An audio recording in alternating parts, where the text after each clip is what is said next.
Non, cette réforme, c'est avant tout, elle a deux volets. C'est d'abord une régression par rapport à la décentralisation, c'est-à-dire que l'État a choisi délibérément de creuser ses déficits publics en baissant sa recette, et du coup cherche à encadrer les dépenses de tout le monde, et en particulier des collectivités territoriales, en disant au fond elles sont gabegiques, elles sont laxistes, ce qui n'est pas vrai puisque les collectivités n'ont pas le droit au déficit, elles ont des budgets toujours équilibrés, et du coup c'est l'empêchement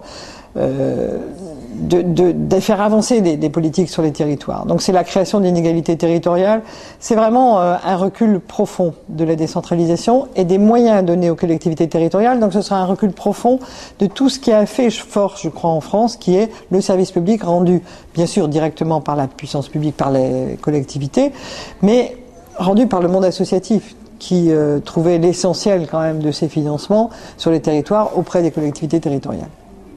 Donc c'est le choix de confier les services en question, non plus au milieu public, à un milieu public, même si c'est confié à une association, mais le choix de confier toutes ces actions à l'entreprise privée. C'est pour ça d'ailleurs que tout ce qui est service à la personne à domicile peut faire ouvrir des crédits d'impôt, même quand il s'agit de services un peu plus luxueux que d'autres.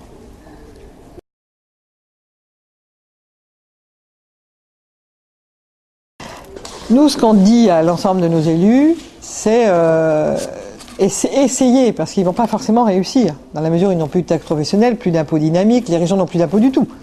Elles dépendent entièrement des dotations de l'État, et on vient d'apprendre par le ministre du Budget qu'elles n'augmenteront pas cette année, c'est-à-dire qu'elles diminueront. Essayez de maintenir le lien avec les associations. Tenez le coup, et puis moi je suis clair, tenez le coup jusqu'en 2012, parce que nous on s'engage à arrêter ce mouvement qui tire tout le monde vers le bas. Et autant on est d'accord pour revoir le fonctionnement des collectivités territoriales, pour discuter de compétences, pour discuter... on peut discuter de tous les sujets, autant nous sommes arc-boutés contre le fait que les collectivités territoriales n'aient plus la liberté d'agir, et la liberté d'agir pour tout le monde, c'est-à-dire d'offrir la possibilité à chaque individu d'avoir un égal accès à ce qui fera élément de son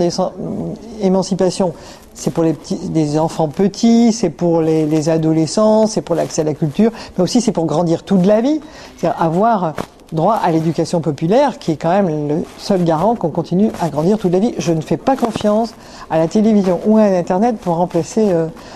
cet élément majeur qui a fait France, Et on leur dit, tenez le coup au maximum, et puis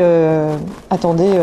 qu'on puisse changer les choses, mais tenez le coup en faisant pression aussi sur les associations, peut-être, pour qu'elles s'expriment, parce que la population ne comprend pas les enjeux aujourd'hui, parce que tout ça est caricatural, ou caricaturé, plus exactement.